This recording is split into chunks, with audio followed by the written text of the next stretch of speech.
Hello, this is international football commentator Derek Ray, and you're listening to the Ranks FC podcast.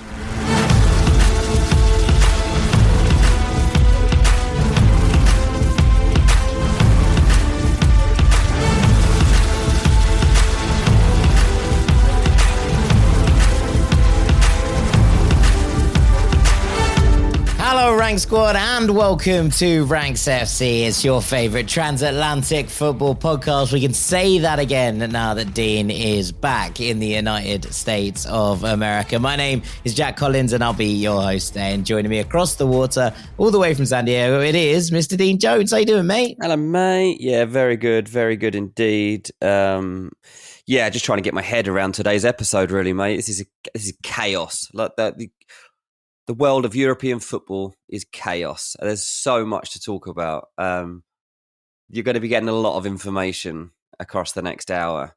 So make sure you got some brain capacity to take it all in. Buckle up. Really, seriously. There's a lot of stuff that's happening across all the leagues. And we're going to try and just get you up to date with it all so you know what you've got to be looking out for, which leagues you might want to start watching if you're not already. And also some shocks, I think, that might be in store, and some teams not ending the season with the rewards that perhaps they were expecting. I think the reason I wanted to do this in the episode is basically, a little walk around Europe and kind of the most exciting things that are still happening. We're going to talk about kind of the top of the tables in parts 1 and 2, and in part 3, I'm going to take a little look at the relegation battles, which still have some real intrigue going on in them as well. And we're going to mostly stick to the big 5 or the big 7 at the very least leagues in Europe here. So I know there's a lot of fun going on in the Zweite Bundesliga and in the Segunda in Spain and in the Championship, although the automatic spots are sealed. But I think that, kind of what inspired this was I've seen a lot of discourse, Dean, over the past couple of weeks that this is a boring season. And it's been kind of used as a kind of benchmark. Now, I understand that people who, exclusively watch the Premier League are probably like, well, the relegation battle is pretty much done. The title is pretty much done. There's still a little bit of a scrap for the Champions League, and that's obviously where we're going to start today. But most of the time people are like, oh, well, most of the things are finished. But actually, across Europe, there is so much going on and some really, really interesting stories. I wanted to kind of get across it and be like, hang on. There's a couple of, maybe 6 weeks of this season left at this point, and there is so much still to be decided from a league perspective. I know there's obviously the Champions League and the Europa League, the Conference League, and a lot of the cups as well to come. But from a league perspective, there's still so much to sink your teeth into if you know where to look. So we thought we'd draw up a little bit of a map today of where you should be looking for intrigue over these final weeks of the league season. So I'm going to hand it over to you to get us started, DJ, and we are going to start in the Premier League.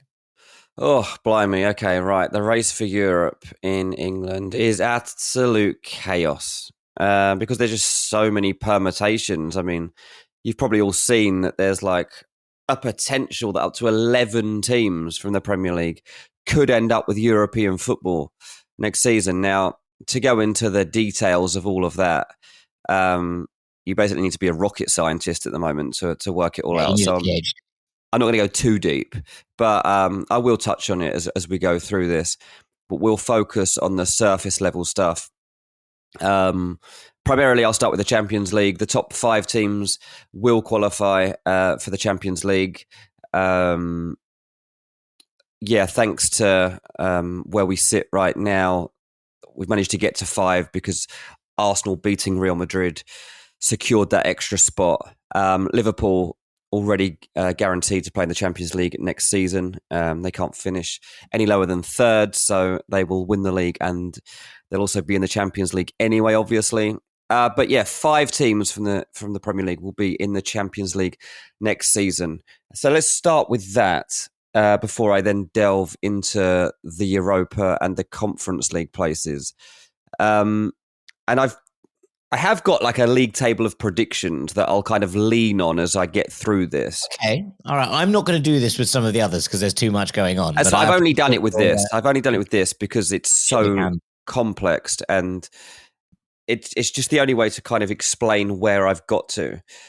But look, first things first, Monday night's result, Nottingham Forest beating Tottenham was massive. Nottingham Forest was starting to look shaky. I was starting to doubt them, and it was annoying me because I said weeks ago, I really trust Nottingham Forest. Like, yeah, they don't have a deep squad. They've only got about 14 players they really trust and use. But it had a bit of the Leicester Cities about it in that it was tried and tested, and all they had to do was rinse and repeat for a few more games, and they'll make it. And so heading into that game, I was like, come on, don't let me down here. And they didn't. Nottingham Forest did beat Tottenham 2-1. And as a result of that, I think that Nottingham Forest are looking in very good shape to go ahead now and finish, not just in a Champions League position, but I think to finish even third in the Premier League and take that spot behind Liverpool and Arsenal.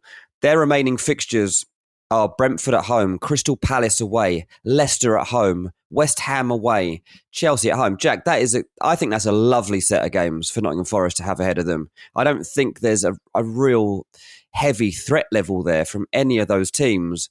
Not a lot of them have that much to play for. Leicester are down. West Ham have been on the beach for ages.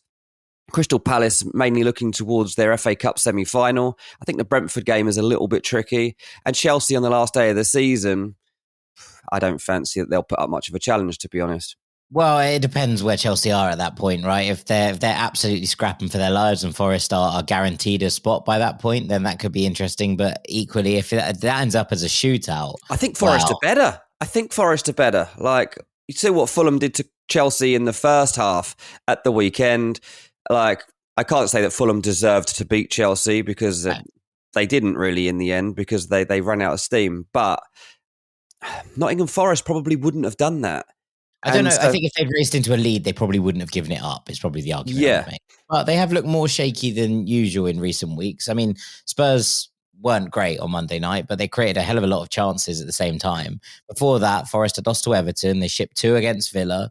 You know, that they got away with one a little bit in the game against Man United, but, you know, that can happen in terms of the way that shook out. You know, they conceded 2 to Ipswich. That rock-solid defensive unit has looked a little bit more susceptible, should we say, in recent times. I'm with you in that I think that they probably have enough here. I mean, look, Brentford put the skids on them, then that could be interesting, you know, to see how that one shakes out. But I think generally you're probably right in that, you know, it kind of all depends now on what happens if they get knocked out of the FA Cup by City in that game. I think Forest probably make Champions League football. If they don't and they have a final to look to, maybe this looks quite slightly different. Yeah, possibly. But yeah, I think that just to set the scene as well, right now, as we sit here on this Tuesday as we record, just 3 points separate Forest, who are third, and Aston Villa, who are in 7th. So like that's what a race we have got on our hands right now.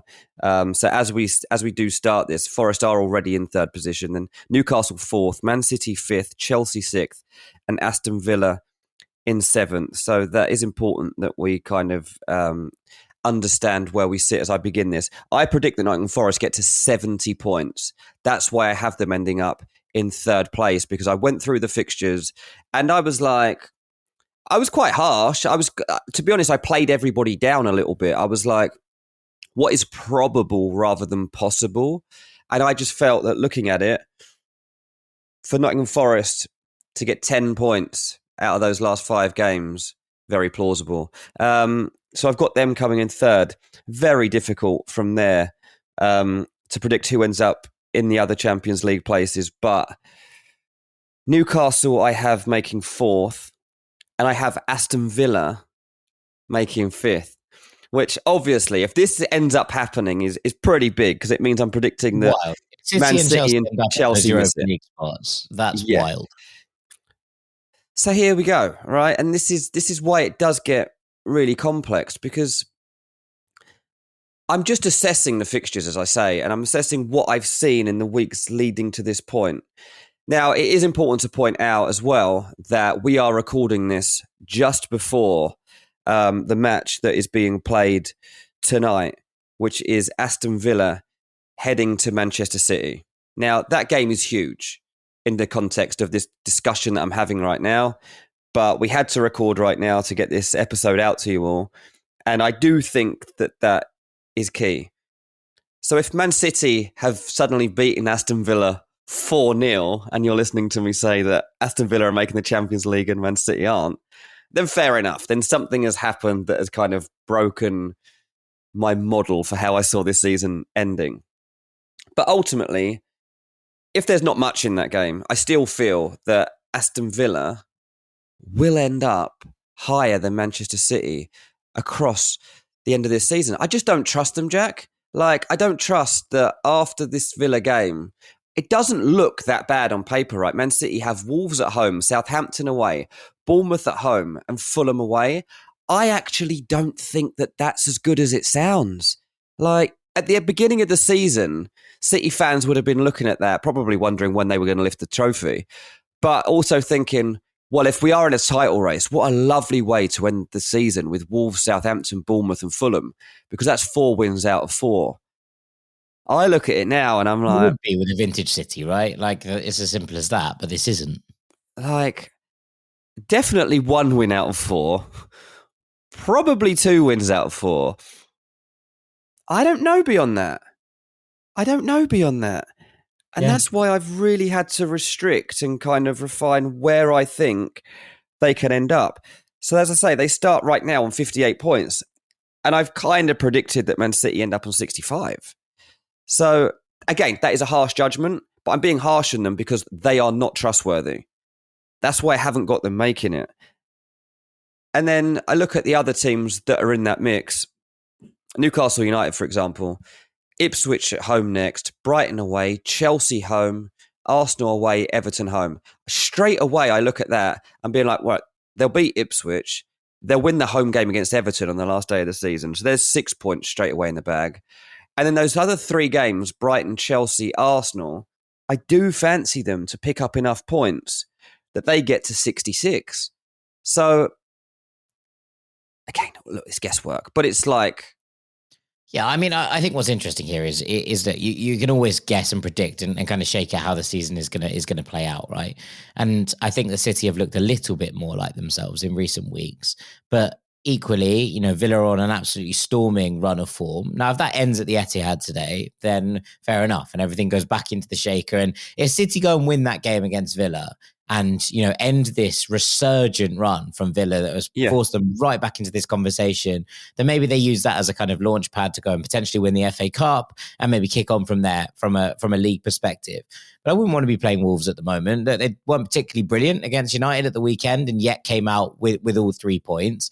Southampton, I think, are a really interesting case from here on in because obviously back under Simon Rusk and also with that freedom, the kind of thing we've been talking about recently, because Fulham obviously have Southampton at the weekend, is that when you get relegated, it happened when Fulham were relegated the last time. Suddenly they started to play. And, you know, there's no fear anymore because there's nothing to lose. You go out there in front of your home fans in particular, and you can put in some performances. Now, does that mean I think they're going to beat Man City? No, it doesn't. But I do think that with Southampton, more so than at Leicester, where things still feel really toxic, I think there's probably a sense of just like, okay, we've got to draw a line under that. Like, that's done. It's finished. We've sacked the manager the day after we were relegated. We have kind of a couple of games now to try and enjoy the rest of the season and potentially start to build towards next year. And that can offer a level of freedom that you see then weird results starting to turn up, right? And could probably make a similar argument for Wolves in that they're definitely safe now. They're not going to get into European football. They've left themselves way too much to do. So they're kind of just like, okay, let's see how the season plays out. They go out there and they're just like, we're going to give this a go. There's no real, you know, detriment if we go out and lose those games. And I think that freedom is a little bit scary at times. Whereas I think when City, you know, come up against Bournemouth and Fulham on those final days, there probably is going to be European football on the line for both of those sides coming into the, you know, the last game week that we have in the Premier League. And actually that pressure might, you know, see teams fold on themselves a little bit more than maybe a Southampton or a Wolves are. And that I think is the weird thing trying to analyze stuff at the end of the season. Yeah, look, I was expecting Man City to go and put on a show at Everton at the weekend on the back of that win that they'd had over Crystal Palace, the comeback win where they won 5-2.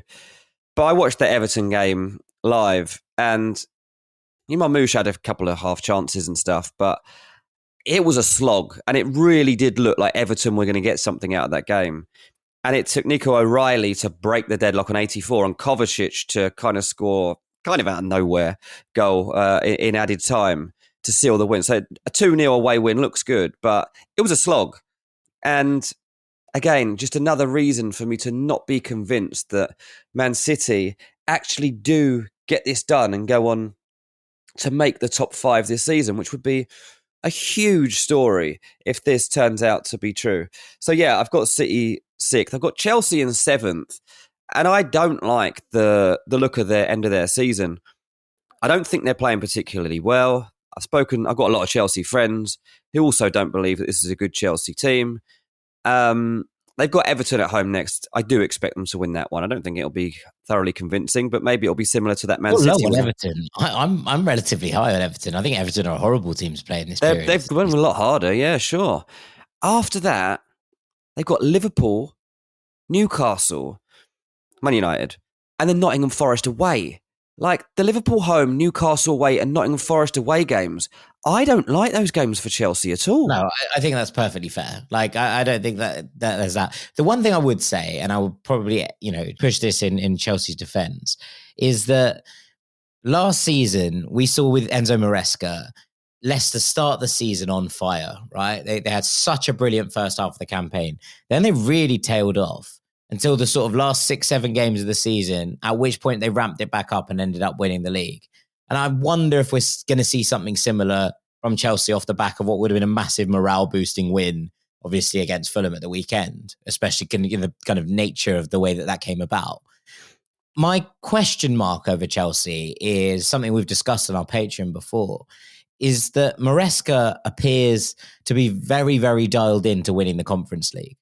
And I think that, if you asked the majority of Chelsea fans, and look, feel free to point out if I'm wrong here. If you ask the majority of Chelsea fans, I think they'd say they would rather qualify for the Champions League and finish in the top 5 than win the Conference League, silverware or not. As much as it would be nice to complete the set from a Chelsea perspective, I'm sure. I think that getting back in the Champions League would be the number one priority. And I'm not 100% sure that Maresca is on board with that philosophy right now. Mate, I think the attendance at Stamford Bridge for their last Conference League game tells you what Chelsea fans think of the Conference League. It's a two-bob competition to them. This is a team that not long ago won the Champions League, been winning league titles. They've been spoiled by success at times under Roman Abramovich. And this is just nothing in comparison. This is basically like winning the Intertoto Cup for me and you with Fulham. It's just like, it might be a nice trip. Might have a fun day. That was the best day of my life. Exactly, yeah. That's the difference in expectations. That's the problem. But for Chelsea fans, I don't think there's many out there, particularly match-going fans, that are excited at all about the prospect of winning the Conference League, because it's not something you can really boast about. I mean, it's a step beyond where we used to be with the Europa League. If you think that Chelsea, when they used to make fun of people for playing on Thursday nights on Channel 5, this is even a step below that. So they know that, and they'll have fun with it, and they'll go and watch their team win a trophy, of course.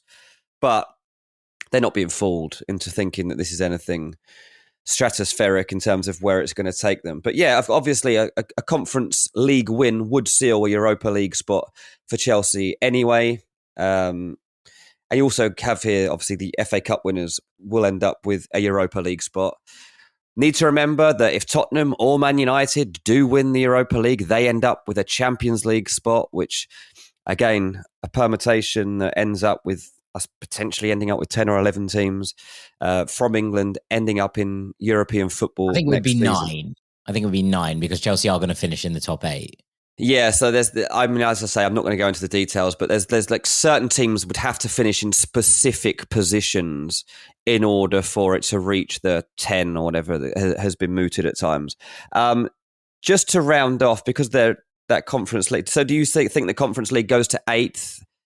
I think the Conference League goes to 8th, and I think it's a 3-way battle between Bournemouth, Fulham, and Brighton for that spot. None of whom are particularly convincing at the moment. I think there is an outside chance that Brentford sneak in there. 2 points behind now, and with games to play, against these teams, there's a big game against Fulham, which is not only a derby, but has the opportunity to lift Brentford back above and back into that conversation even more.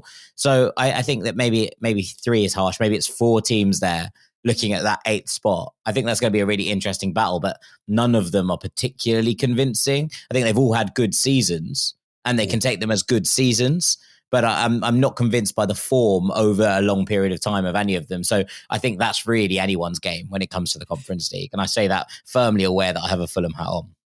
No, of course. But what's interesting about this, Bournemouth at the beginning of the season would have looked at the end of season schedule and seen that they had the last 5 games, Man United, Arsenal, Aston Villa, Man City, and then Leicester, right? And you'd have been like, oh, that's going to be hard. I hope we're not in a relegation battle at that point, because that will be really tough.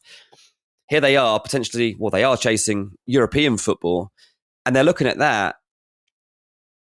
I think maybe 7 points. And if Bournemouth do get 7 points across those 5 games, I think they make it. I think they'll finish ahead of the other teams.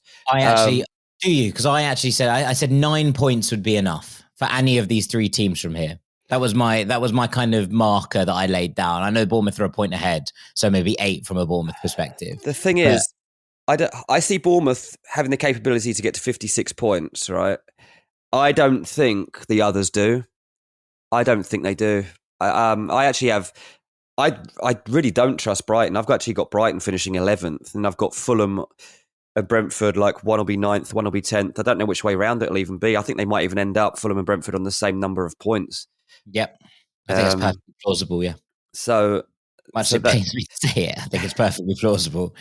That's tough. And Fulham and Brentford have to play each other again, the second to last game of the season at Brentford, which will be a massive fixture. One, to be honest, I'm pleased I won't be at, but I'm sure you'll be there. So I will be. Good luck with that one. But yeah, so that's where we are. Just to recap where I believe we're going to be heading with this. And I say, we're not doing this throughout the episode. We're not going to be doing rankings of league positions throughout. But I thought it was one of the easiest ways to describe the sort of setup that we've got going on here. The top 5 places in the Premier League go to the Champions League. Liverpool and Arsenal will certainly be there. I believe it'll be Nottingham Forest, Newcastle, and Aston Villa that make it. I believe that City and Chelsea will miss out, and they will have Europa League football to contend with. And then I think it's Bournemouth who finish top of a little crop, which is Bournemouth, Fulham, Brentford, Brighton.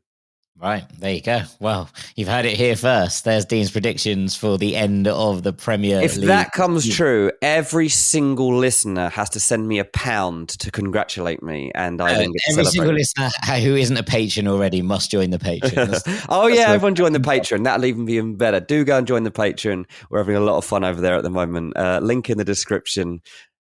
Please do come and join us. Good idea. Yeah, lots of fun. 2 extra episodes a week over on the Patreon, sometimes 3. We have actually had, we had that nice note the other day from a lad who's followed us since the first days of this podcast on BR Football Ranks. He said, I've been listening to you forever, and I finally have my own money and I'm able to contribute and pay for the Patreon. And I'm like, we are literally seeing the transformation of boys to men on this podcast. We are taking people through their lives now, Jack. Come and jump on board. If you've got a spare few quid and you want to get more of the Ranks FC, then come over. Yeah, it's a lot of fun over on the Patreon. We answer all the questions from the weekend on the Monday post box. And then on a Friday, we do a little bit of a lighter show. Looking forward to the weekend ahead, playing some games, chatting through any midweek things that have caught our eye as well. So, Jack, I can reveal that probably next week I'm going to be bringing back the Dean Jones transfer show. There you go. There you go. An exclusive here on the main feed. The Dean Jones Transfer Show will be back. Right, we're going to take a little break there. When we come back, we're heading to the continent. Make sure you stick with us here on Ranks FC. Hello, Rank Squad.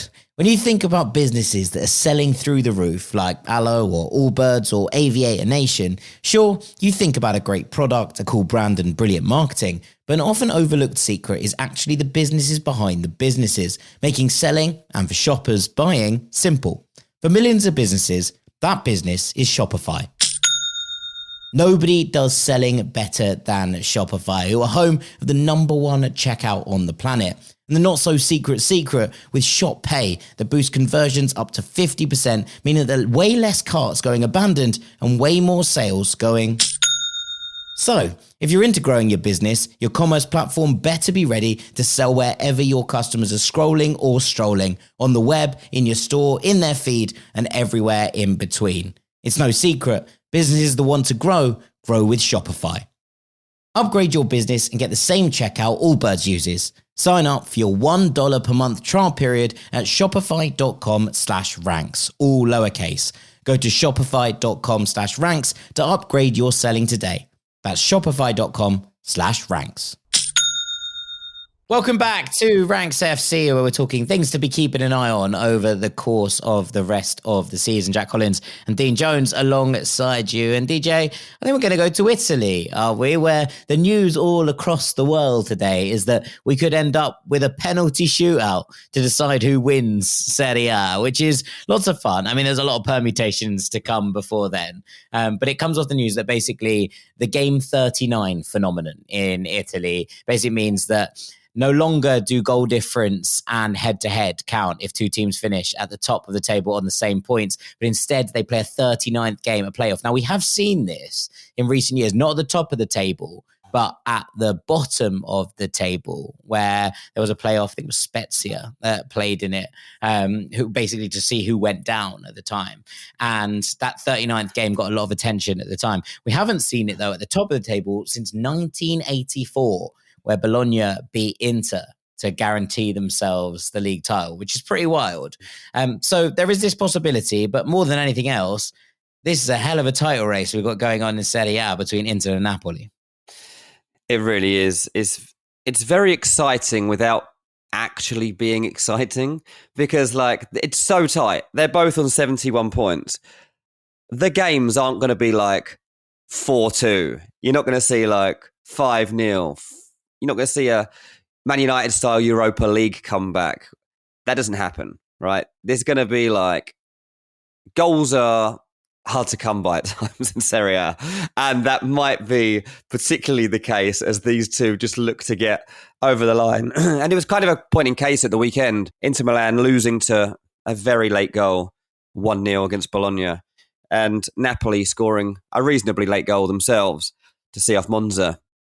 1-0. I watched both of those games, and it really did give me an appetite for what's to come across the end of this season. 5 games left to play, both of them.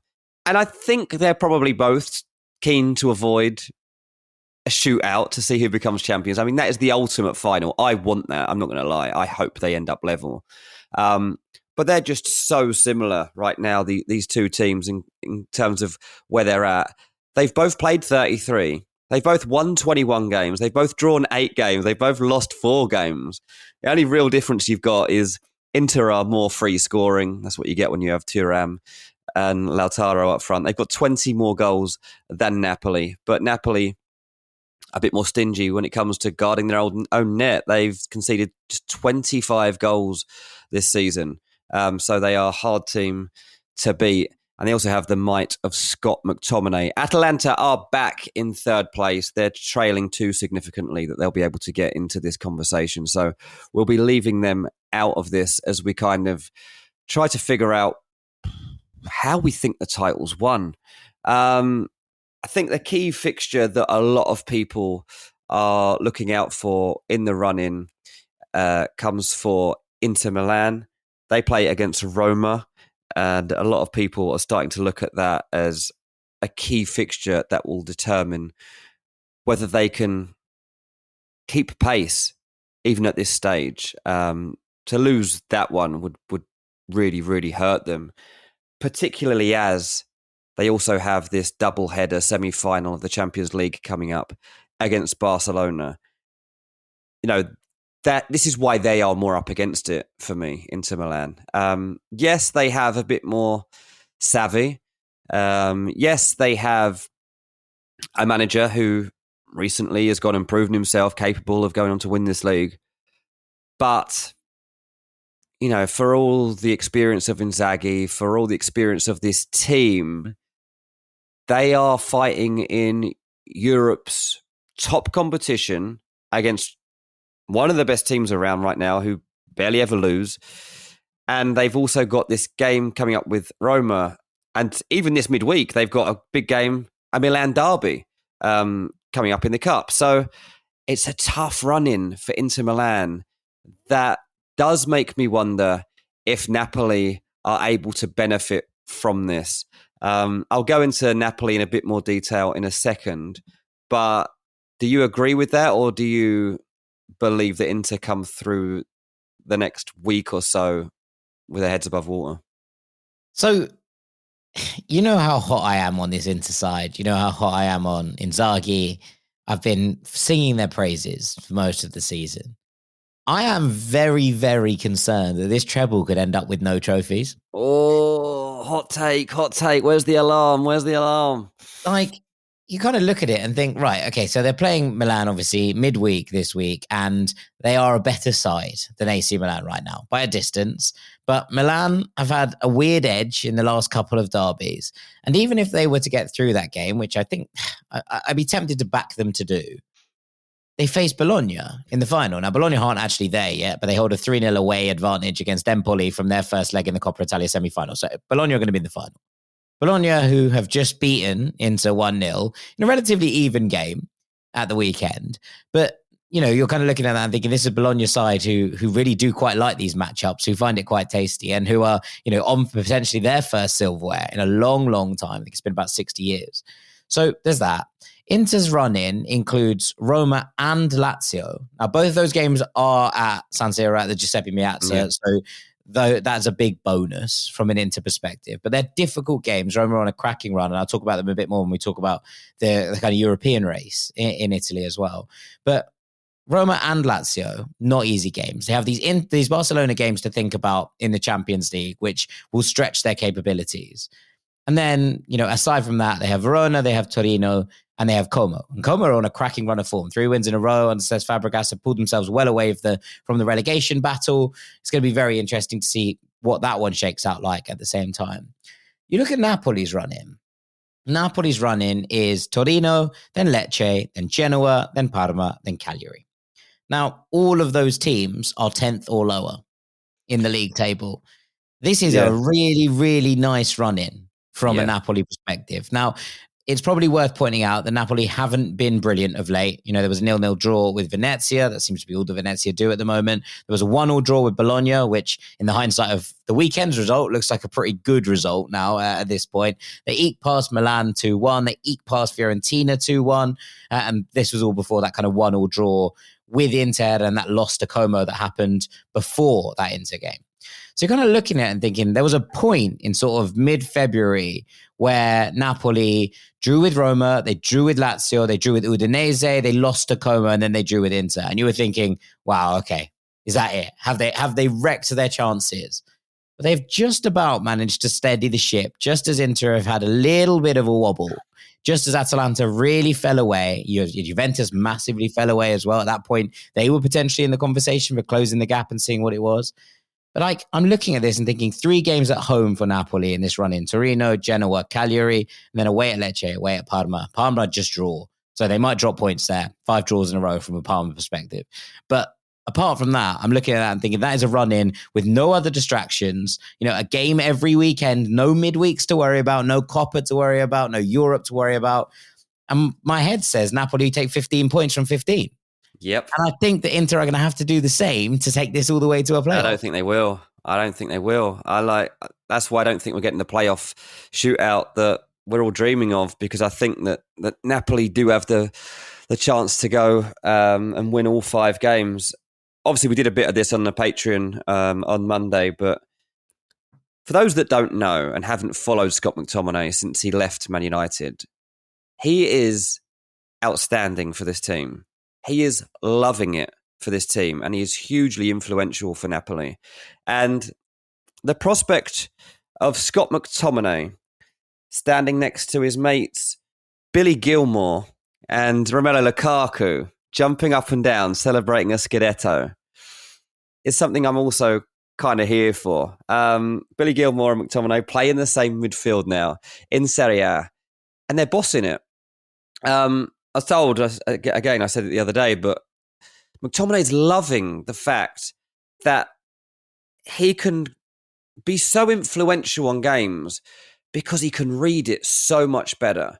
There's not the chaos of the Premier League. There's not the end-to-end stuff so much that we get within the Premier League when games go wild. And he feels really comfortable. He barely misses a minute for Napoli. He weighs in with great, important goals. And again, it's the timing of his runs that are looking more impressive than ever, I'd say. He's always in the right place at the right time. And he's going to be key to them getting over the line here. If they are to blow up, it could be as a direct consequence of their manager, Antonio Conte, almost quite literally blowing up himself. I mean, he lost his head in the build-up to their last match. He started doing that thing where he starts tearing into everyone at the football club and saying what's wrong with it and why things should be better. I mean, it's not a great tactic, but it's certainly a Conte tactic. Fired up his team. Yeah, it didn't hurt them. It didn't hurt them here, and they seem very together. So maybe that explosiveness plays off. It might not mean that Conte's manager again next season, but it might be enough. It's a good battle, mate. I do think Napoli get the job done here. I think they're going to win the league. Yeah, I think it's a fair prediction at this point. You know, Napoli have 5 games left. Inter have minimum 8. That could be 10. You know, if they reach the Champions League final and the Coppa Italia final. True. That's double the workload in the course of these sort of 5-6 weeks. That's a lot of work if that's going to happen. And I wonder if Napoli are just able to take advantage of that. We talked right at the start of the season about Conte in a European-less team and what it does. And perhaps we've just reached that point of the season where it might just grind them over the line. Again, I don't think it's going to be pretty, but I think if they get it done, it would be remarkable, you know, at the same time, considering where Napoli were last season. There is probably just a quick conversation to be had about the rest of these European places. Atalanta, I think, are going to be absolutely fine now. They went through a really, really rough sideways period, but 2 wins in a row, including that one against Milan at the weekend, have propelled them 4 points clear of Bologna in 4th, and perhaps more importantly, 5 points clear of Juve in 5th, although Juve do have a game in hand that was postponed on Monday night. So I think that Atalanta are going to be just about okay. This battle for 4th spot between Bologna and Juve is going to be absolutely intriguing to see how that one shakes out. Juve really settled the ship under Igor Tudor. You know, they've gone 3 unbeaten now. Just feels like everything is starting to come together a little bit more. They're not as, expansive, but they're doing the business again, which is interesting. Roma are on a cracking run of form, currently in 6th. It's been pretty glorious under Claudio Ranieri in 2025, to be honest. You know, that exit in the Europa League to Athletic Club aside, I think the Roma have enough in the tank that they will pick up a European spot of some description. But it's going to be interesting to see how that one shakes out. Only 4 Champions League places in Italy, remember, this season, because the 5 have gone to England and Spain. That was how Bologna got into the Champions League last year. But when you kind of look at this, it depends who wins the Coppa. If that final is between Bologna and Inter, you'd imagine that the European places would drop down to 7th. If it isn't, and it's Milan in there, then there's a chance that it's just 6 places in Milan steal that other Europa League spot from winning the Coppa. Yeah. So that's an avenue to think about. I think it's probably the only avenue that Milan really have now to get into Europe. I can't see them picking up the 5 points that they're currently behind Lazio in 7th. So that one is probably their only real avenue to European football. So it means that this battle for the European places has so much riding on the Copa del Rey. Lazio have been much more expansive this season, but have kind of forgotten how to defend. They've conceded more goals than anyone else in the top 10 of Serie A this season. So it's been a slightly weird campaign from a Lazio perspective, and they feel like they're tailing off a bit. Obviously, the exit to Bodo Glimt in the Europa League won't have helped the feeling around the camp. But that battle between Roma and Lazio, potentially for that 6th spot, could get really tasty. And Fiorentina just sort of milling around on the edge of it. 3 points behind Lazio with a kind of Conference League angle of their own to play for, with them still in that competition. But I think that Milan are probably done and dusted when it comes to European football for next season, unless they win the Coppa Italia. Yeah, absolutely. Crazy, really. Are we done with Italy? Yeah, I think so. Let's go to Spain, shall we? Yeah, let's do it.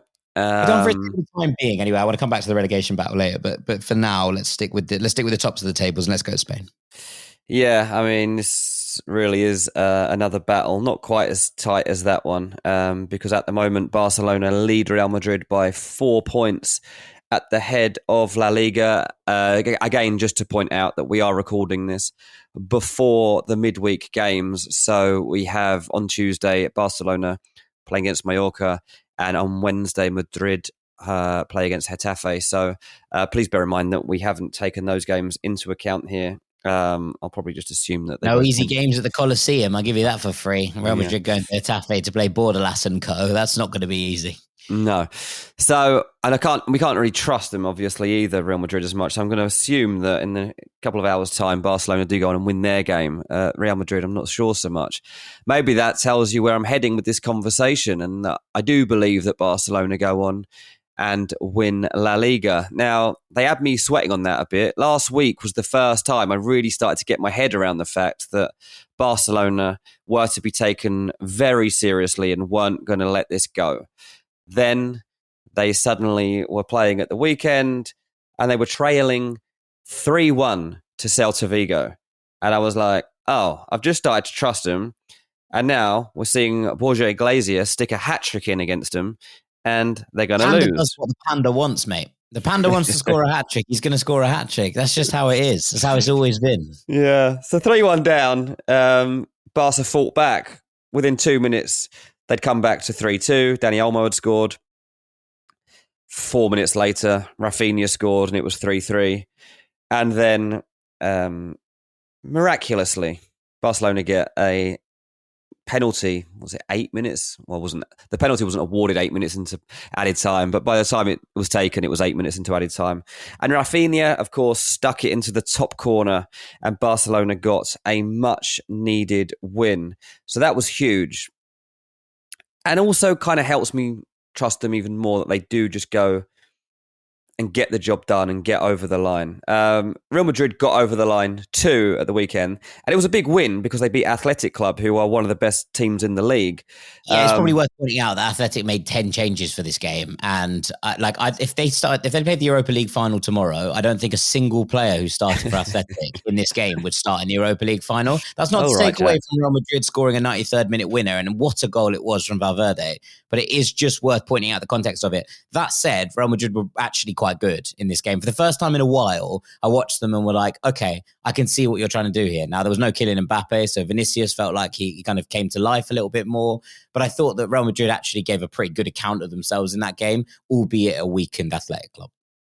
Yeah, exactly. And there was signs of life again in Vinicius Jr., which certainly wasn't there when he played against Arsenal. This was a totally different version of the player.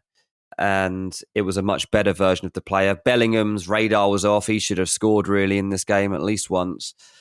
But Real Madrid were better. Now, what are we going to get as we get to the end of the season? Because Barcelona will be getting very excited here. I mean, it was a season where we really didn't know what to expect from them. And Real Madrid would have been very optimistic at the start that Kylian Mbappe would inspire them towards a treble. As we sit here right now, Barcelona are capable of winning the Champions League, are capable of winning the Copa del Rey and have the league title within their own hands. So as I say, when we sit here and half a dozen games left, Barca are still in control of this title race. Atletico Madrid now out of the race as far as I'm concerned, 10 points off the pace. And Barcelona and Real Madrid still have to play each other. Twice, in fact. But the first one we're going to talk about is in the league. So they play each other on the 11th of May. And let's remember that Barcelona have already won this game this season 4-0. So they do have a head-to-head advantage. That does work in this league, should the teams finish level on points at the end of the season. It does feel to me like Barca will get this job done. But they do have a new headache in attack. Lewandowski is now out for at least a few games. So we'll see what happens with that. Whether Ferran Torres can fill his boots, how they rotate that front line to make up for his absence. They've also got this dilemma over who their goalkeeper will be, whether Szczesny continues or whether ter Stegen now comes back in. I'm just going to read out the fixtures that are outstanding for both teams, and I'll include the ones that they're playing in the midweek. So Barcelona have Mallorca, Valladolid, Real Madrid, Espanyol, Villarreal, and then a last day game against Athletic Club. At San Mamés. This is a at San Mamés. horrible run in. Just to kind of I mean, look, by the time you're listening to this, they would have played Mallorca, but Mallorca right in the hunt for the Conference League and of having a really, really good season. Then there's the Copa del Rey final. Then they have these back-to-back games against Inter with the Valladolid game in the middle. Now, they will beat Valladolid because everybody beats Valladolid. They are absolutely dreadful and will be relegated probably by the time you listen to this. At this point, they are sickeningly bad in so many ways. But then they play the Clásico again. Then they have the derby away at Espanyol. Espanyol are flying, by the way, like having a really, really interesting end to the season. They're having a really, really good spell of it. Then they have Villarreal, who are locked in this kind of fight with Betis for the final Champions League spot. And then they go away to Athletic Club. If this was anyone else, and I think that the difference here might be that the actual Clásico might work in Barcelona's favour. But Real Madrid's running is far, far, far softer, especially with no Champions League football, than Barcelona's is. And I think it would be remiss of me not to sit here after talking about Napoli being single-minded at this point and not point out that Barcelona's run-in has more games and is far more difficult than Real Madrid's at this point. Exactly, yeah. So Real Madrid's outstanding fixtures: Getafe on Wednesday, then Celta, Vigo, Barcelona, Mallorca, Sevilla, and a last day fixture at home against Real Sociedad. We also have to weigh in two other things here. The Copa del Rey final is coming this weekend. We've got a Clásico final this weekend. It's cool, this. And we've only had about 3 of these in 35 years, which you'd think is kind of wild, right? Like that's kind of a nutty statistic considering the dominance that these two have and the chokehold they have, especially on the media landscape. Exactly, and it should be a good final. And ultimately, it's a chance for Real Madrid to get Barcelona to press the panic button. I mean, Madrid are suddenly in a situation where not a lot is expected of them. I think they'll love being in that situation right now. They could really rattle Barcelona here and take them from being on the verge of everything and trying to take everything away from them.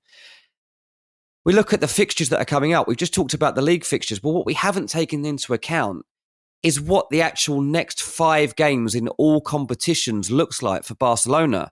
It's Real Madrid, Inter Milan, Valladolid, Inter Milan, Real Madrid. That's their next 5 games. That is tough, and a real test of that squad. Also, Hansi Flick against Ancelotti. New school versus old school. Which way are we leaning? At the moment, to be honest, I'm probably leaning towards Flick, but... Yeah, I am too. Like, I mean, what Hansi Flick has done this season and what they've pulled off is absolutely incredible, and they should be given due credit for that. I think there has been a kind of notable drop-off from Barcelona's perspective in the last couple of games. Now, part of that is Alejandro Balde being out, and I don't think that the kind of high line, which has dropped a bit, it's probably worth pointing out, but the high line doesn't work as well if Inigo Martinez isn't in there. It definitely doesn't work as well if Alejandro Balde isn't in there. They don't look as fluid, and they look far more susceptible and have done in recent weeks on the counter and over that high line with a couple of players out. So that's worth bearing in mind, that I think that Real Madrid will look to punish that in a way that they weren't able to in the kind of first couple of meetings between the two this season. But, just as I talked about Inter's treble potentially coming crumbling down, there is a chance that Barcelona's one does too, right? Like, as in, if there aren't key players back for that Copa del Rey final, I think Real Madrid will get some joy in behind, which they haven't been able to do over the course of this season. This is a nasty run. You just mentioned those 5 games, but those last 3 for me, the derby away at Espanyol is a sickener, considering especially, remember that when Espanyol were relegated last time, Barcelona fans and players celebrating on the pitch. Mm-hmm. They would love absolutely nothing more than to stop their local rivals winning the title. Then Villarreal and Athletic Club, both who have massive things to play for.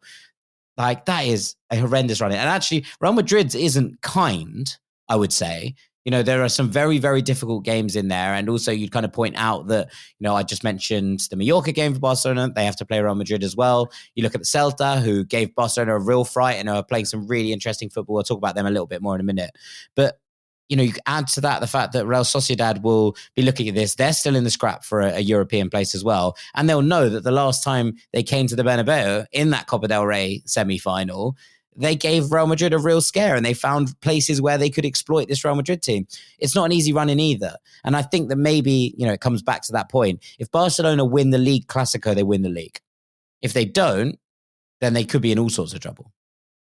Absolutely. Fascinating game. I mean, the fact that Madrid are playing at the moment, well, they played at the weekend without Mbappe and looked better is definitely intriguing. I'm not suggesting that once he's back, Ancelotti is going to leave him out, but he has now seen a sort of balance he can have in the team without him again. So that's another thing to contend with as we get a bit deeper here. But fascinating end to the Spanish season, and it's great to see these two going hammer and tong at each other as part of it.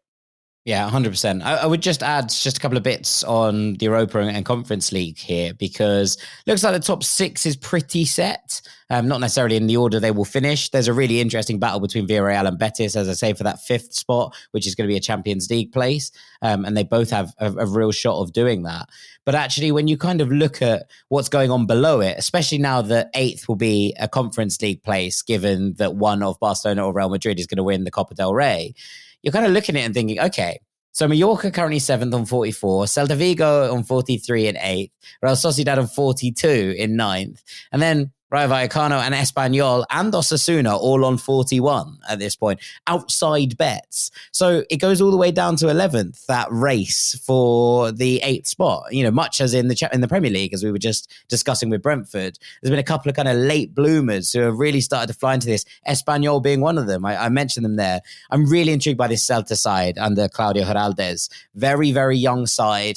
They feel like they have that collective, that togetherness that I think is really interesting in terms of when a side is coming together. And when you've been seeing it, of late in particular, the goals are flowing at Balaidos. And when you kind of come to what might propel them into that spot, I wonder if it is Celta having a relatively nice run in, I think, here. They play Villarreal this week, but, after that, you're kind of looking at their games towards the end of the season. That Real Madrid game you mentioned, but then Sevilla, who are struggling in a relegation battle, Real Sociedad, who they've got the better of already this season, Vallecano and Getafe. There's a lot of teams around them, there's a lot of battles to be had. So I'm intrigued by Celta in particular, but that race for 8th in Spain is probably something you should be keeping an eye on, as well as that battle for 5th between Betis and Villarreal. And I'm going to take it off your hands here, Dean, and go quickly to Germany, because I'm quite intrigued. The title is done. And actually, when you look at the bottom of the table as well, it's not particularly pretty in the Bundesliga in terms of battles for things. Host and Kiel are going to go down, bottom probably at this point. Bochum are going to go down, and then Heidenheim. The three of them are cut adrift. The only interest at the bottom is actually who ends up in the playoff place, because there's 3 points between the three teams. So that's quite interesting in terms of where that is. But those three are going to be in the bottom three come the end of the season. The interest for me comes actually in this 4th Champions League spot, and then the two below it, the Europa League and the Conference League spot as well, because, by all intents and purposes, Stuttgart are probably going to win the DFB Pokal, which is going to give them a Europa League spot. They're 11th. So there is not going to be an extra spot in the Bundesliga. So it's going to be 5th in the Europa League and 6th in the Conference League. Right now, RB Leipzig in 4th in the final Champions League spot, 49 points. Freiburg in 5th in the Europa League spot in 40 with 48. Mainz in 6th in the Conference League spot with 47. And then Borussia Dortmund on 45, and Werder Bremen on 45, and Mönchengladbach on 44. I don't think Augsburg are going to have enough.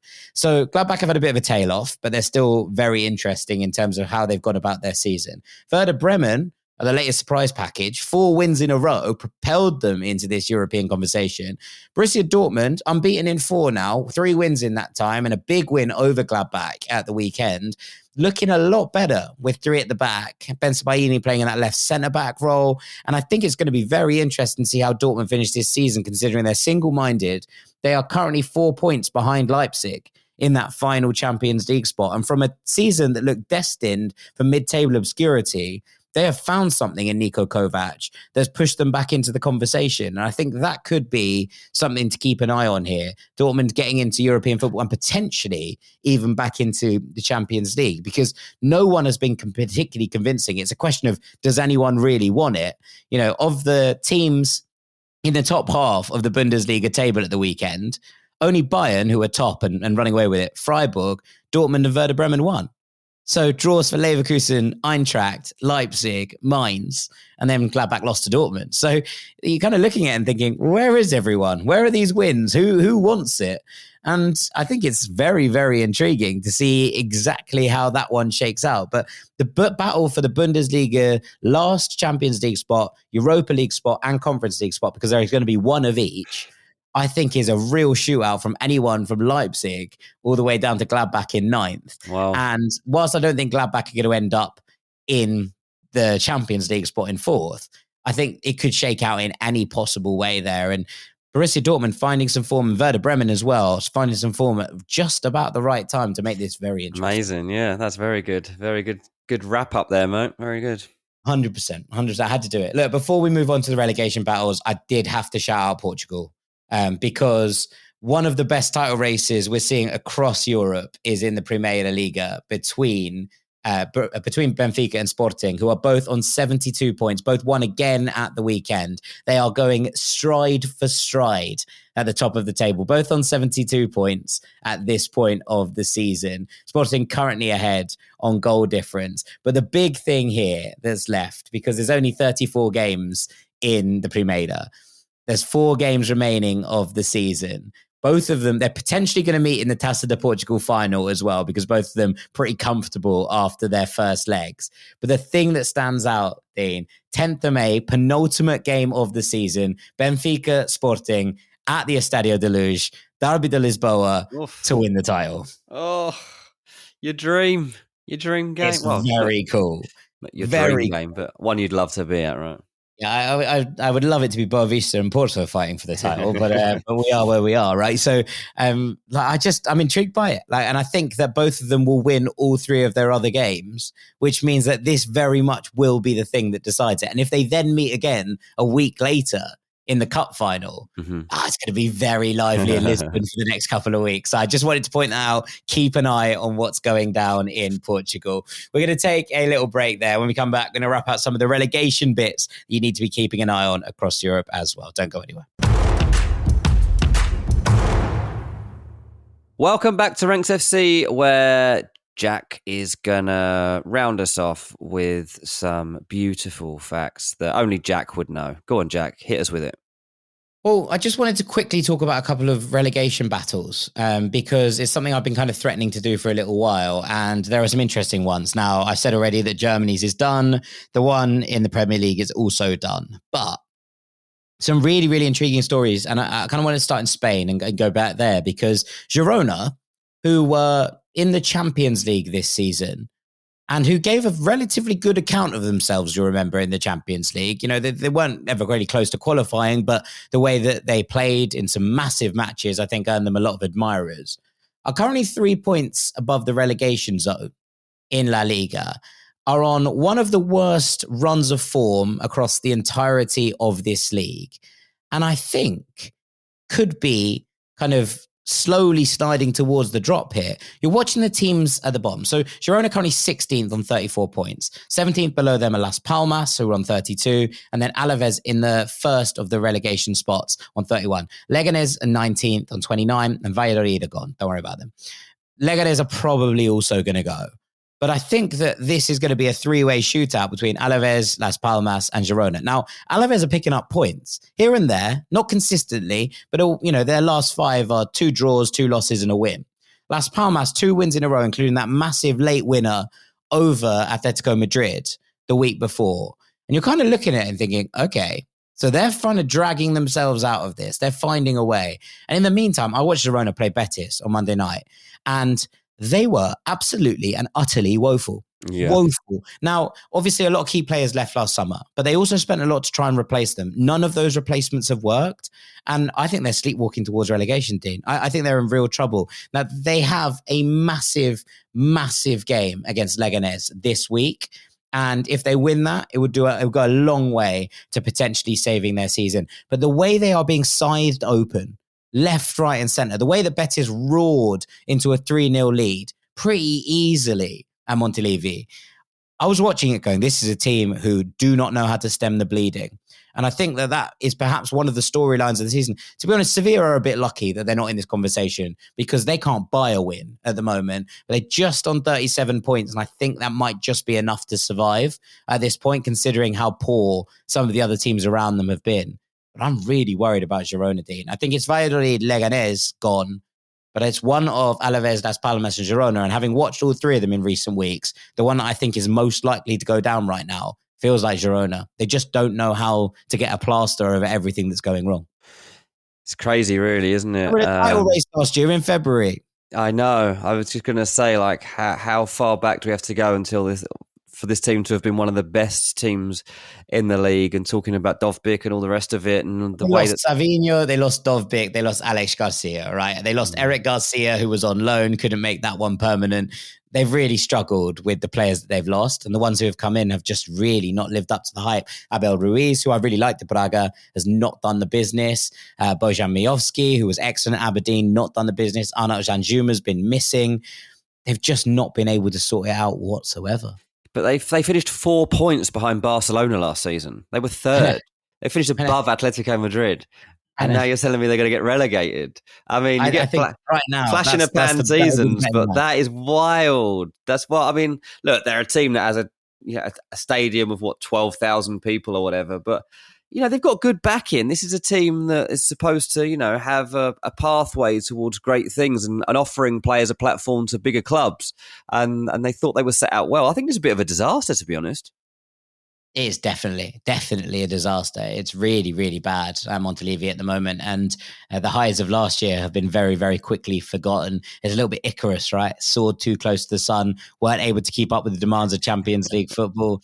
And now it looks very, very bleak from a Girona perspective. So there's not going to be wailing and gnashing of teeth because they're obviously part of the City Football Group and people will be like, they'll be fine. But it's a cautionary tale, I think, is probably what you're looking at. Even if they survive, it's a cautionary tale. There's some interesting bits going on in Italy as well. Parma have sort of dragged themselves out of the relegation battle by drawing every game. It's really interesting. They've won 5 games all season, which is less than a couple of the teams below them, but they've drawn 13 times. And they were like, how have you managed this? What's going on? But they just keep drawing games and they keep sort of inching themselves away. So they're currently on 28 points in 16th. 17th is Lecce with 26. Venezia on 25 in 18th. Empoli on 25 in 19th. And Monza are gone at the bottom. Monza are done and dusted, I'm afraid. So again, 4 into 2, Parma, Lecce, Venezia, and Empoli. There are currently 3 points between those 4 teams. Who goes down? I couldn't tell you. But I do know that Parma have just suddenly stopped losing games, and it's really helped them to eke themselves out of the mess and push themselves a little bit more towards safety. So we'll see how that one shakes out. But Venezia, just a killer at the weekend. They had such a frustrating game. They needed to beat Empoli to try and give themselves a leg up. They were winning. They scored an 85th minute goal that put them 2-1 up at Empoli. And Gianluca Busio, the USMNT international, scored, actually. And 2 minutes later, Tino Angerin, do you remember him? I do, yes. Chelsea's number 10. Yes. Then went off to Zenit St. Petersburg and some other places. But he scored an 87th minute equaliser. They could not hold on despite having the best of the game, the best of the ball, all of it, just not able to hold on. So it's going to be very interesting at the bottom. 4 into 2 in Italy. And just to kind of round it off, I wanted to quickly go to France because we haven't mentioned much in France because it's not a whole host of things going on. The battle, I think, for the European places is relatively intriguing, but it feels like it's going to be a lot of the same kind of old faces that we've seen, maybe minus Strasbourg, who are having a really good season under Liam Rossigna. But at the bottom, Saint-Etienne on 27, 17th. Le Havre currently in the playoff spot, also on 27. And then Angers on 30, Nantes on 30. Stade Reims with a couple of big wins to drag themselves away from the danger zone. And they're also in that Coupe de France final as well, which is a really weird place for them to be. But this battle here, Saint-Etienne, Le Havre, Angers, Nantes, looks very intriguing. Saint-Etienne finding some big results and getting a massive win in the derby against Lyon to really push themselves back into survival contention. They've had a weird season and it's not been pretty for long, long periods of it. But, it feels like someone's gone in every league. Montpellier, miles off it. They are long, long gone.